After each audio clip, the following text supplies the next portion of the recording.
Olá! Quando falamos em medicina do esporte, a primeira ideia que nos vem à mente é que ela estaria restrita apenas a atletas. Mas a realidade é outra. A atividade física tem diversos benefícios para o corpo, tanto para pessoas sadias quanto para pessoas doentes. Para falar sobre medicina do esporte, eu converso com o Dr. Mário Antunes. Seja bem-vindo, doutor. Muito obrigado pela oportunidade de mostrar um pouco do meu trabalho e da minha área, que não é o que o pessoal acha por aí, que é só para atleta de alta performance. Qualquer um pode ter um médico do esporte à disposição. Então vamos começar com essa primeira pergunta. Qual o papel da medicina do esporte? A medicina do esporte hoje age em um tripé, né? Ela age no ganho de performance, ela age tanto no tratamento e prevenções de lesões durante o esporte ou até mesmo alguma lesão antiga que esse paciente tenha, e também a nutrição esportiva, que anda do lado da ganho do performance e da qualidade de vida propriamente dita. E para quem é indicado essa medicina? Ela desde criança? Existe uma faixa etária? Na verdade, o esporte hoje, a nível profissional, quanto mais precocemente ela inicia atividade física, melhores ela pode, mais resultados ela vai ter futuramente, caso pretenda ter uma vida profissional disso. Mas hoje sabemos que esporte é saúde, é qualidade de vida, então não tem idade para começar. É claro que nós respeitamos todo o crescimento da criança, toda a faixa etária. Tem algumas faixas etárias que alguns tipos de esportes são mais indicados.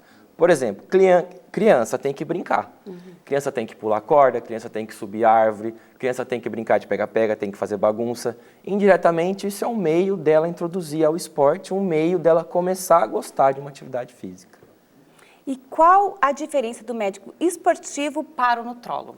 O nutrólogo em si, ele vai fazer dieta, ele vai calcular micro e macronutrientes de acordo com a composição corporal, dobras cutâneas, ele vai fazer a prescrição de dieta, tá bom? Pode ser dieta para algum tipo de patologia, como a diabetes, como pressão alta, tá bom? Então, o nutrólogo age tanto na parte de patologias como na parte esportiva. Já o médico do esporte, ele tem, através do esporte, da individualidade de cada tipo de esporte, ele vai poder orientar a dieta de acordo com esse esporte. Exemplo, um atleta que faz levantamento de peso olímpico, ele tem uma dieta hipercalórica completamente diferente de uma dieta de um maratonista, que tem que correr 20 km, 40 km. Então, cada esporte tem a sua particularidade de dieta e a sua particularidade de comer antes, depois, o que comer durante essa preparação esportiva. Essa é basicamente a diferença. E quando que é indicado para uma pessoa ir até um médico esportivo? Na verdade, é indicado desde a pessoa que está começando uma atividade física. Como assim começando? Uma pessoa que está sedentária, que nunca fez uma atividade física, tem que procurar um médico do esporte para poder fazer aquele check-up, aqueles exames gerais, eletrocardiograma, um hemograma, glicemia em jejum, ou seja... antes a gente fazia com o clínico geral, né, doutor? Isso, com o clínico geral. Mas com o médico do esporte, ele vai ser guiado de acordo com aquele esporte que ele quer fazer. Exemplo, se uma pessoa entrou em um grupo hoje, que aqui na cidade tem muitos grupos de bike, muitos grupos de corrida. Se a pessoa entrou nesse grupo e ela tem uma lesão no tornozelo, por exemplo, uma lesão antiga, então ela tem que ir no médico do esporte para avaliar como que está essa lesão, para saber o nível de intensidade que ele pode começar essa atividade física. Então, além de avaliar metabolicamente, cardiovascularmente, tem que olhar também lesões antigas para saber se está apto ou não a praticar esse tipo de atividade física, e não simplesmente pôr o tênis ou pegar a bike e sair por aí pelo mundo. O que acontece, né? O que acontece. Que o maior índice de lesão hoje não é porque a pessoa sofre acidente ou porque machuca, e sim pelo mau uso de algum equipamento ou pela má aplicação dessa atividade física em si. Ela está fazendo de forma errada, que é o que acontece nos boxes de CrossFit hoje. Por que o CrossFit machuca? Não é a alta carga, não é a alta intensidade que faz com que o paciente machuque em um box de CrossFit. É o quê? É a falta de técnica, é ele chegar e já querer dar o seu máximo, 100%, em 1, 2 aulas, entendeu? O CrossFit, então, ele não é contraindicado, né? Não é contraindicado, desde que tenha profissionais de educação física responsáveis que são quase todos aqui na cidade, que fique em cima do paciente e oriente o tempo todo esse atleta para que não faça aquilo que o seu corpo não permita. Exemplo, se eu for fazer um treino de natação hoje, que é o meu esporte que eu pratico profissionalmente, e colocar você para poder treinar comigo, o nosso treino não tem como ser o mesmo treino. Tem que ser nem o mesmo rendimento. Nem o mesmo rendimento e nem a mesma intensidade. Então, a gente tem que dar uma segurada nesse treino para você que está começando. Então, cada pessoa com a sua individualidade. Então, cada um tem o seu plano de treino, cada um tem o seu limite. Então, basta cada um conhecer o seu limite para essa atividade física.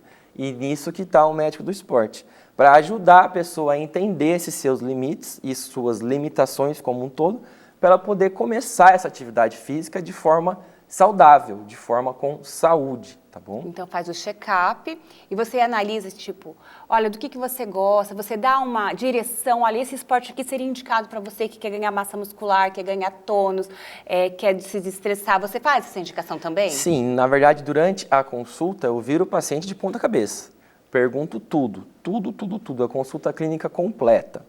Depois, no final da consulta, eu ainda pergunto também a parte do seu dia a dia, como que hora que acorda, que hora que dorme, se tem um sono reparador ou não. Da dieta durante o dia, eu pergunto que hora que você come, que hora que você trabalha, que hora que você almoça, que hora que você descansa. Medicamentos em uso, ou seja, eu pego a parte do corpo como um todo e não vou agir só diretamente, vamos supor. Se ele tem uma lesão no ombro, eu não vou agir diretamente nessa lesão no ombro. Eu vou tentar achar a causa, exemplo, às vezes uma má postura, alguma patologia nessa coluna pode causar uma simples dor no ombro. E às vezes chega em um médico e passa batido. Por quê? Porque o médico não olhou a postura do paciente e não achou essa dor no ombro simples que a causa é a postura. Então a gente vira de ponta cabeça mesmo, até a gente achar pequenos ajustes metabólicos, pequenos ajustes na dieta, pequenos ajustes no seu treino para poder ter um rendimento maior. Doutor, e a questão hormonal, o que ela interfere na medicina do esporte? Na verdade, a gente trabalha com o paciente nos seus níveis hormonais, o seu eixo hormonal tem que estar regulado, entendeu? Tem que estar apto, tem que estar pronto para a gente poder tirar esse máximo rendimento desse atleta. Então, a parte hormonal, nós solicitamos exames hormonais para saber como que está esse perfil hormonal do paciente, para ver como é que está a tireoide, como é que está hormônios dos ovários, hormônios testiculares, hormônios como um todo desse atleta. Porque às vezes ele tem algum hormônio desregulado que faz com que ele não ganhe massa, que faz com que ele acumule gordura, às vezes tem um hipotireoidismo e nem sabe, às vezes tem um hipertireoidismo e nem sabe. Então, não são todos os atletas que usam esse recurso ergogênico hormonal. A maioria deles, a gente solicita todos os exames para ver todo o eixo hormonal e pequenos ajustes pré-hormonais, a gente já consegue ajustar metabolicamente esse paciente. Existe um esporte que é indicado para todo mundo. A gente sabe que a natação, ela não tem impacto, né? Você indica algum esporte? Na verdade, o esporte que eu indico para todo mundo é qual? É o esporte que você gosta, é aquele esporte que você pode fazer, é aquele esporte que você tem tempo para fazer, é aquele esporte que você se organiza, que você tem a condição de fazer. Não tem como eu indicar um ou outro, ou seja, é aquele que você tem afinidade. Tem gente que não consegue fazer, aí fala para mim, doutor, mas eu não consigo fazer. Então vamos começar com esporte em conjunto, em família, que fica mais fácil que um anima o outro. Exemplo, você pega um domingo, vai para o Morro do Ernesto, já é uma prática de esporte. Verdade. Você pega a sua família, seu pai, sua mãe, seu irmão, já faz uma caminhada no parque. Então você tem que começar o quê? Primeira coisa, se mexendo. E começar de forma leve. Conforme você vai gostando, você vai aumentando essa intensidade e vai deixando de ser uma obrigação e passa a ser um hobby para você. Doutor, tem muita gente que é intenso na hora de começar uma atividade física. Isso é ruim? Depende. Depende do objetivo do paciente. Tem paciente que quer ganho de composição corporal, que é 90% dos pacientes. O que é isso? Ele quer reduzir a sua gordura e aumentar a sua massa magra. Aí a pessoa começa numa intensidade muito alta. Mas essa intensidade muito alta tem que tomar cuidado também, porque o paciente tem a chance de entrar em overtraining mais rápido do que se ela começar devagar.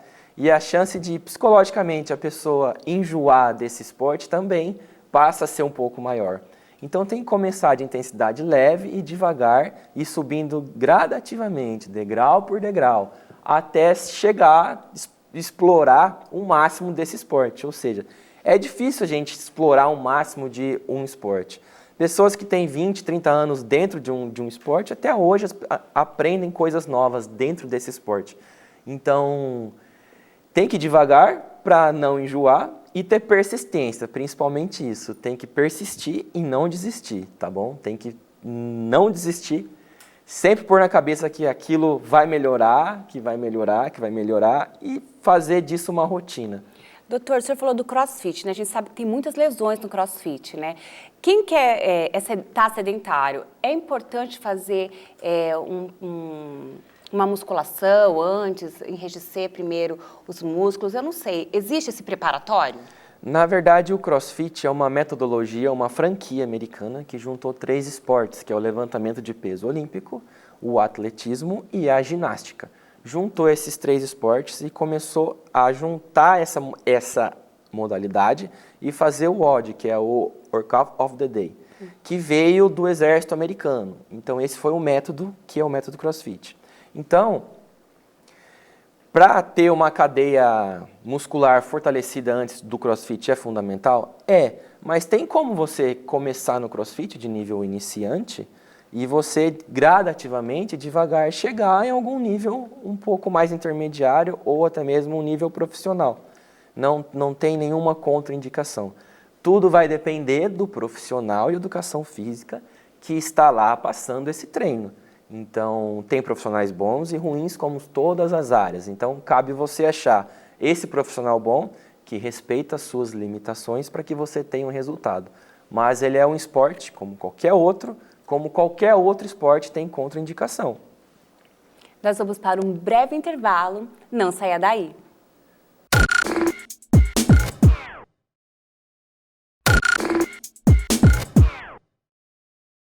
Voltamos agora no segundo bloco com o Dr. Mário Antunes, ele que é médico e esportivo.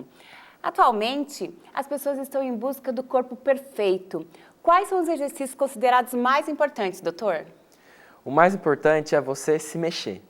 Não tem o mais importante ou menos importante, você tem que começar. É igual eu falo para todos os meus pacientes, começa fazendo o quê? Anda 20 minutos e volta 20 minutos. A hora que você já viu, você já andou 40 minutos. Você começa isso 3 vezes por semana, você já andou 3 vezes por semana uma caminhada de 40 minutos. Isso já é saúde. Coisa simples. E é preciso ter o hábito, essa rotina? Sim, tem que ter o hábito. O hábito de atividade física tem que ser igual ao hábito da gente dormir, da gente acordar e da gente se alimentar. Então você tem que se pagar, você tem que fazer pelo menos 40 minutos dedicado a você. Para a sua saúde física, mental, para a sua saúde cardiovascular, ou seja, para a qualidade de vida como um todo. Quem sonha em ser um atleta e atualmente é sedentário, o médico de esporte ele pode contribuir em qual área? Sonho está aí para ser sonhado, não desista. Se você quer isso para você, vai atrás. O médico do esporte vai te dar todo o suporte para você chegar nesse sonho. Exemplo, se você quiser fazer um Ironman, que é uma prova de triatlo a mais longa hoje, que é 1.500 metros de natação, depois você faz 40 km de bicicleta e depois você faz, são 120 de bicicleta e depois você faz 40 km correndo. Então, esse Ironman é uma prova mais longa do triatlo. Se você quer fazer, você chega para mim e fala assim, 2022 eu quero fazer essa prova. Nós vamos preparar você para essa prova. Então, sonhe o que você quiser, a medicina do esporte vai te dar esse suporte. É claro que não pode ser algo muito impossível também, você não vai querer fazer uma prova dessa semana que vem. Então, tudo tem uma preparação, tudo tem uma nutrição, um profissional de educação física, um fisioterapeuta, o médico do esporte, toda a equipe por trás de você para você realizar esse sonho. Mas todos somos capazes de conseguir qualquer coisa, basta a gente querer. Já que o senhor falou isso, existe toda uma equipe atrás de um atleta profissional, né? Sim, um atleta profissional, hoje eu vou dizer a níveis de grandes centros, a níveis de atletas olímpicos, que temos muitos aqui no nosso estado também, tá? Mas a nível de atleta profissional que vive do esporte, ele tem uma equipe de nutrição por trás dele, ele tem uma equipe da preparação física específica para o esporte, tem a equipe de preparação física para fortalecimento para essa atividade física, ele tem um profissional de fisioterapeuta para o quê? Alguma possível microlesão, já conserta, já arruma ali na hora, já consegue reabilitar na hora. Ele tem um profissional da área da saúde mental, porque um atleta hoje de alto rendimento, a saúde mental dele é a que manda no corpo. Com certeza. Porque para a gente esgotar esse atleta ao máximo, para a gente tirar o máximo rendimento, a gente tem que tirar o máximo da saúde mental. Então, fica aqui, infelizmente, tá bom? Na área do esporte, atleta de alto rendimento não é saudável. Ah, interessante Atleta saber disso, né? olímpico, atleta que vive do esporte, infelizmente não é saudável. Por isso que o atleta não consegue se manter no auge muito tempo. Então aí que entra a psicologia nessa fase de transição do atleta de alto rendimento para a vida normal, civil, que ele não tinha antes. Então muitos atletas sofrem com isso. São muitas dores, né, doutor? Muitas dores. A longo prazo, o atleta fazendo infiltrações de corticoide intraarticular para poder ir numa competição, várias cirurgias atrás de cirurgias. Mas o que move esses atletas com tantas lesões assim é esse sonho, é esse desejo de sempre estar no pódio, de sempre vencer. E tem aquele porém também. O que adianta eu ser um atleta de alto rendimento, chegar num nível tão alto profissional que eu não tenho ninguém do meu lado competindo junto comigo? Até que ponto isso paga? Até que ponto paga a minha saúde mental de eu toda vez ir numa competição e toda vez eu treinar e não sair desse lugar, ficar sempre lá embaixo?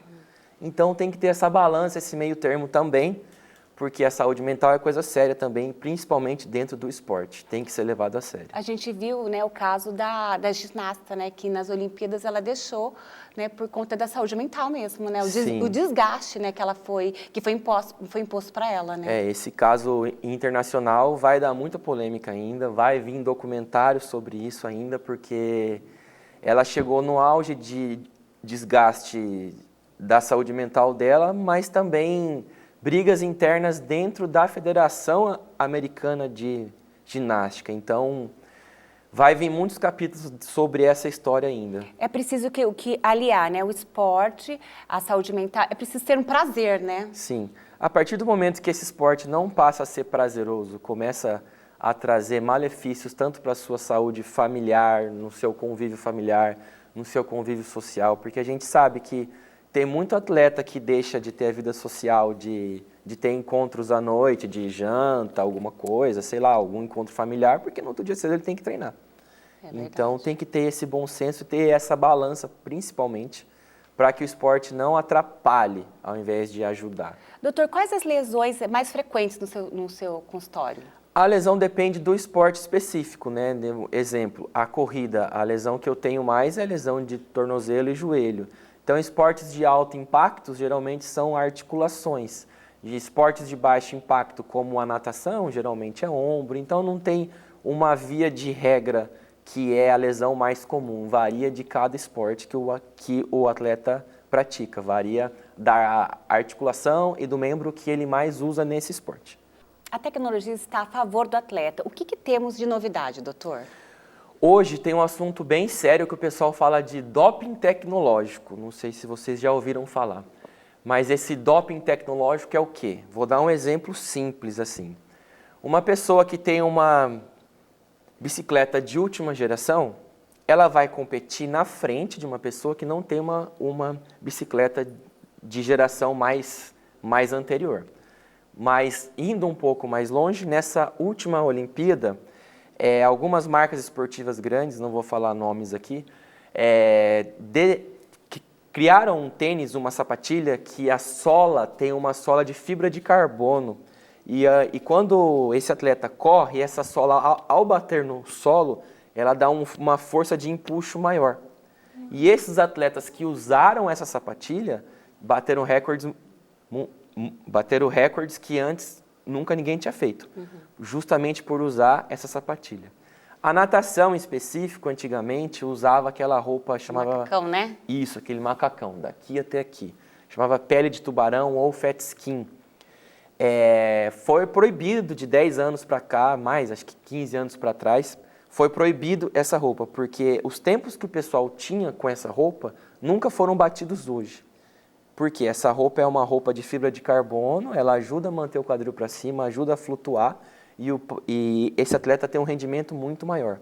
Então hoje a tecnologia e o esporte, quem tem mais tecnologia está saindo na frente.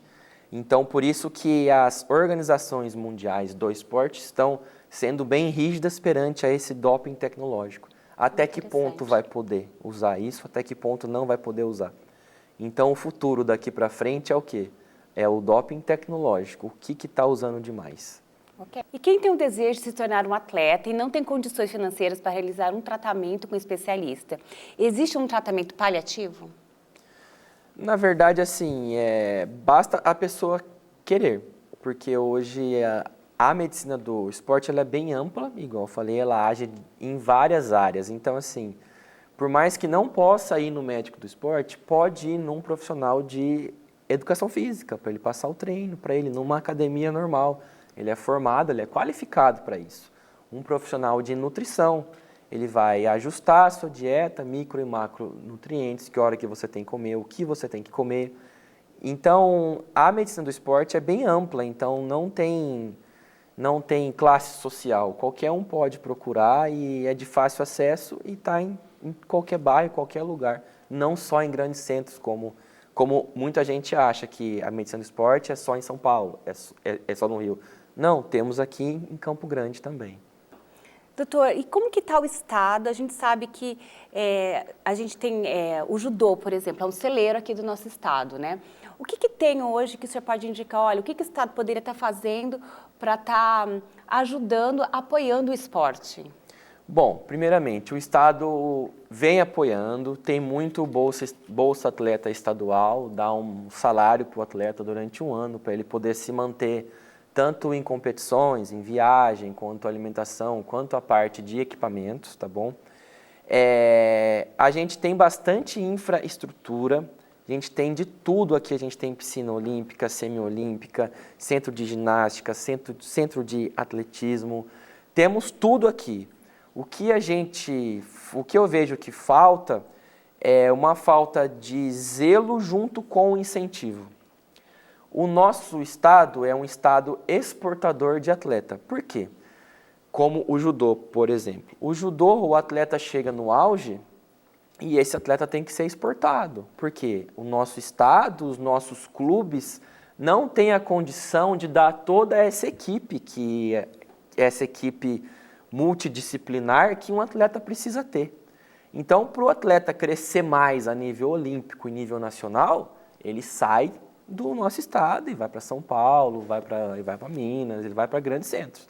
Assim como também atletas níveis mundiais também precisam sair do Brasil de grandes centros e treinar fora do país. Você viu que nessas últimas Olimpíadas, muitos atletas medalhistas não treinam aqui no Brasil, treinam fora do Brasil. Por quê? Já há uma equipe superior à que tem no Brasil. Nosso estado está bom? Está bom. Tem muito para melhorar ainda, como muito qualquer investir, estado, né? muito para investir. Infelizmente, o esporte se faz através de investimento, de dinheiro. Exemplo, vamos fazer um evento simples de corrida. É um evento que não é tão barato, a gente tem que pagar tanto a parte da equipe de juízes, toda a logística para fazer esse evento não é muito barato, entendeu? Então, por mais que o nosso governo municipal e governo estadual tenha ajudado muito, nós estamos ainda começando, nós estamos num projeto. Quem sabe daqui 10, 20 anos o nosso estado não seja exportador de atleta, e sim importador de atleta. Tomara. Mas para quem é amador, tá tudo certo, né? Para quem é amador, é o melhor estado, entendeu? Temos aqui ciclovia pela cidade inteira, temos ruas boas para a gente poder correr, para a gente poder praticar esporte. O nosso estado, por ser um estado mais rural, para quem gosta de esportes rurais, né? Uma corrida endurance, trek, né? Ou até mesmo uma mountain bike. Então, o nosso estado é privilegiado perante a isso, coisa que grandes centros não têm. Dá para fugir, né? Dá para fugir. Doutor, para encerrarmos nosso bate-papo, que foi excelente, qual o recado que o senhor pode dar para os telespectadores para começar uma atividade física ou para ser um atleta? Primeiro, basta começar. Levantar da cadeira e começar. Não precisa começar em alta intensidade, comece devagar, igual eu já falei. Caminhe 15 minutos e volta 15, já é meia hora de caminhada por dia. Então, basta você querer, basta você ter essa força de vontade para começar. E conforme você vai pegando gosto pela atividade física, isso não vai ser mais uma obrigação, isso vai ser um hobby para você. E você vai fazer como todos aqueles que praticam esporte todo dia e não conseguem ficar sem praticar esporte um dia. Vai ser um remédio para você, vai ser a sua saúde. Por isso que eu sempre prego, o esporte é saúde. Então, tente se mexer, tente sair da zona de conforto e persistência, não desista na primeira semana, que o esporte vai fazer parte da sua vida e só vai fazer bem para você. Vai fazer uma grande diferença, Muito. né? Doutor, quem quiser te encontrar, quiser marcar uma consulta, como que pode te encontrar? Mais fácil me encontrar nas redes sociais, né, que é @drmarioantunes, Dr. Mário Antunes, tudo junto, tá bom? Eu atendo no Instituto Horizonte, lá no Class Tower. Lá no Instagram tem tudo na bio, tem um link para você clicar para poder conversar comigo, pode mandar direct, sempre respondo perguntas. E lá estou em contato com todo mundo, a hora que for eu estou lá, à disposição para qualquer dúvida que possa vir. Então todo mundo já sabe, é só encontrar o doutor no Instagram, Dr. Mário Antunes. O programa Saúde e Foco fica por aqui. Até o nosso próximo encontro.